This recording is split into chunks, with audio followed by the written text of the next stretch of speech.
শারদীয় শুভেচ্ছা ও প্রণাম। প্রতি বছর আমরা আপনাদের সামনে নতুন কিছু উপস্থাপন করবার চেষ্টা করে থাকি। তার এই ধারাবাহিকতায় এইবারের বিশেষ আয়োজন স্বয়ংবর।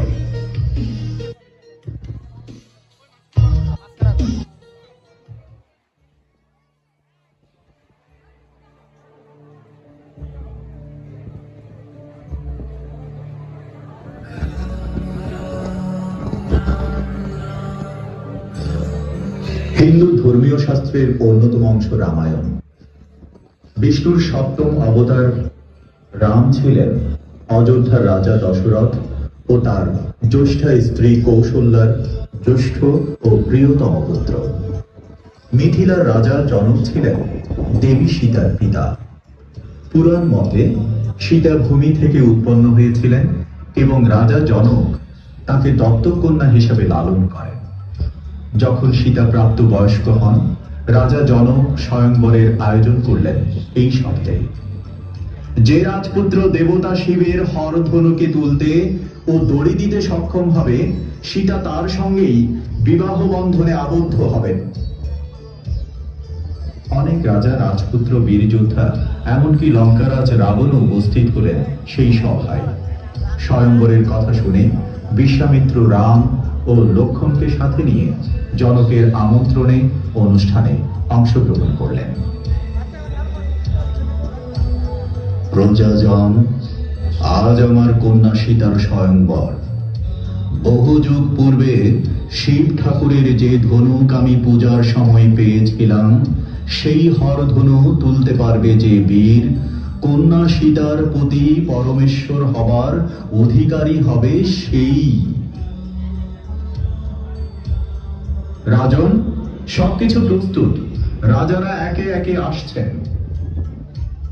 একে একে সবাই চেষ্টা করলেন, কিন্তু কেউ এই হরধনুক একটু নাড়াতেও পারলেন না।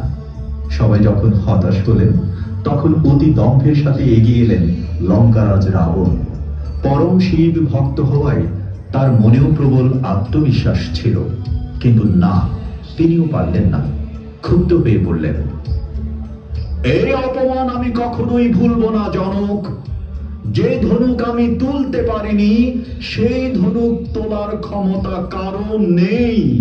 এই সভা ডেকে ছলনা করে আমাকে অপমান করা হয়েছে। একদিন এর প্রতিশোধ আমি নেবই।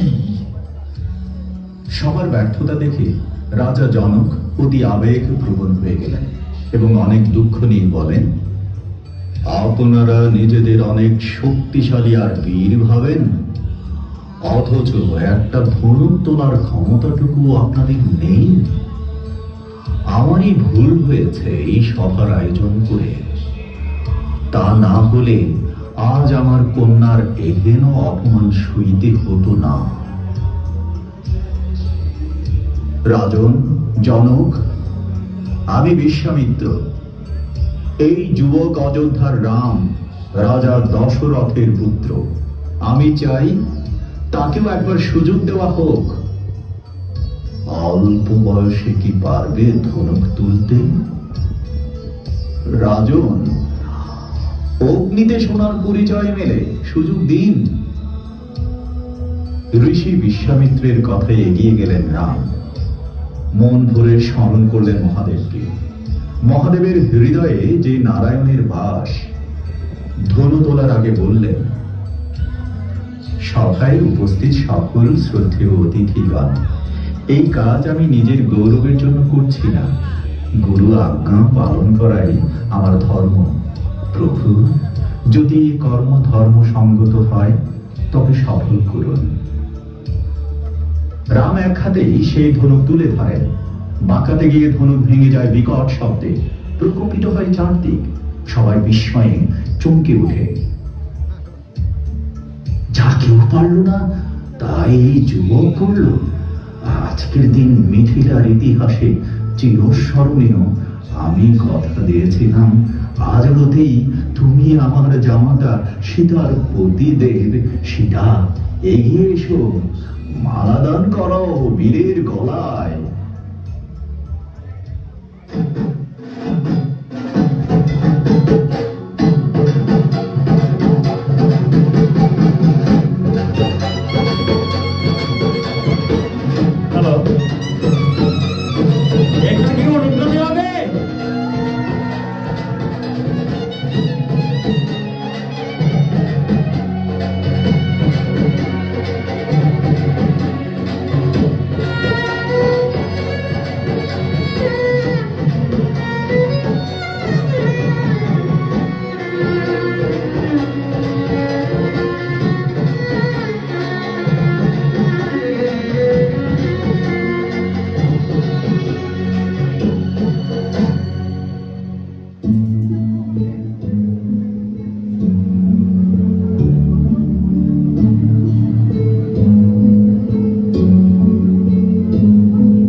মিলন ঘটে জনকপুরে, শুধুই ভালোবাসার নয়, বরং কর্তব্য ধর্মের বন্ধনে।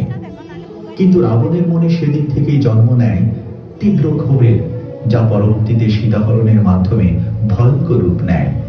রাবণ বধের জন্য রাম তখন আরাধনা করেন মহামায়া দেবী দুর্গার, যেটি ইতিহাসে পরিচিত মায়ের অকাল বোধন নামে, যা আজকের দিনে আমরা শারদীয় দুর্গাপূজা নামে উদযাপন করে থাকি।